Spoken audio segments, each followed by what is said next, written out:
رڼا رڼا بکړي زړه د جهان دارالعلوم افغان دارالعلوم افغان دارالعلوم. الحمد لله وحده والصلاة والسلام على من لا نبي بعده لا نبي بعده ولا رسول بعده وهو خاتم النبيين.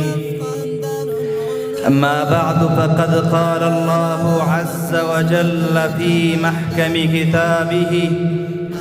أعوذ بالله من الشيطان الرجيم. بسم الله الرحمن الرحيم. ألم يجدك يتيما فآوى. وأيضا قال الله تعالى: سبحان الذي أسرى بعبده ليلا من المسجد الحرام إلى المسجد الأقصى. وأيضا قال الله تعالى: ورفعنا لك ذكرك. صدق الله العظيم. وقال النبي صلى الله عليه وسلم: أصحابي كالنجوم فبأيهم اقتديتم اهتديتم، أو كما قال عليه الصلاة والسلام. وقال شاعر: محمد سيد القونين وثقلين. محمد سيد القونين وثقلين الفريقين من عرب ومن عجم. وأيضا قال الله تعالى في شان حبيبه: إن الله وملائكته يصلون على النبي يا أيها الذين آمنوا صلوا عليه وسلموا تسليما. درود شريف هو اللهم صل على سيدنا ونبينا وشفيعنا ومحمدا عبده ورسوله. محترم السامعين، مخکې چې زه په خپل مقصد باندې ژبوهنه وکړم، اولا درته دا طیفي مظلوم محمدي مجتبی محمدي مصطفى صلی الله علیه وسلم بهترینه تحفه درته بیانوم چې معبر شوې ده په السلام علیکم ورحمة الله وبرکاته. ثانیا زما موضوع به انشاءالله تعالی په څلورو خبرو باندې مشتمل وي. اول دا خبره چې محمد عربي صلی الله علیه وسلم دنیا ته د څه دپاره راغلی دی. دویمه دا خبره چې محمد عربي صلی الله علیه وسلم دنیا ته چې راغی څو قسمه خلق شوه. او دریمه خبره دا چې محمد عربي ته الله عز وجل چې آواز کوي په القاب سره آواز ورته کوي. نور انبیاء علیه الصلاة والسلام ته په خپل نوم سره آواز کوي. او څلورمه خبره که وخت یوه واقعه به درله ذکر کړمه. راځم اولې خبرې ته چې محمد مصطفی محمد عربي صلی الله علیه وسلم دنیا ته د څه دپاره راغلی دی.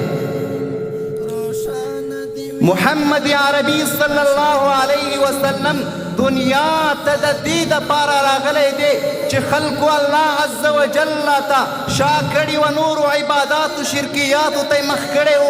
خلک په زنا باندې اخته و، خلک په قتل باندې اخته و، خلک په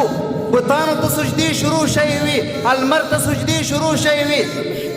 اور ته سجدې شروع شوي. الله عز وجل یو شخص راولیږه چې نامه یې وه امام الانبیا محمد رسول الله. راشه دنیا ته خلکو ما ته شا کړي د نورو شرکیاتو بدایاتو ته مخ کړی دی. دا خلک راوله زما دین طرف ته راوګرځوه. محمد مصطفی عربي صلی الله علیه وسلم راغی، دعوت شروع که تر دې پورې چې په طیب کې محمد عربي باندې تر پښو پورې وینې وبهېدلې، غاښونه مبارکې شهیدان شول. هغه تره حمزه رضی الله عنه یې په دین باندې ټوټې ټوټې کړه، دعوت یې ورسولو. لیکن دغه نبی علیه الصلاة والسلام چې دنیا ته راغه دا زما دپاره رحمت، ستاسو دپاره رحمت، جبريل لپاره رحمت مکمل تمام کائناتو دپاره رحمت اسمان دپاره رحمت ځمکې دپاره رحمت مرغانو او طیورې دپاره رحمت نو الله عز وجل د داسې شخص په اړه فرمایي ورفعنا لک ذکرک اے پیغمبره موږ ستا لره ستا ذکر په جهان کې پورته کړی دی رزم دویمې خبرې ته یو قسم خلک نور راغه رسول الله صلی الله علیه وسلم سره بیعت وکړه منځ یې وکړه زکات یې وکړه ګیرې پرېښودلې د دین ټول اعمال یې په ځای کړه لیکن الله عز وجل د داسې اشخاصو په اړه فرمایي ان للمتقین مفازا الله عز وجل د داسې کسانو دپاره جنتونه تیار کړي دي چې هغه متقیان دي وکواعب اترابا نوي نجلې او همزولې پیغلې دي وکأسا دهاکا او شراب دی دانا مراد لنډک جمونه یا شراب تنه مراد دی نه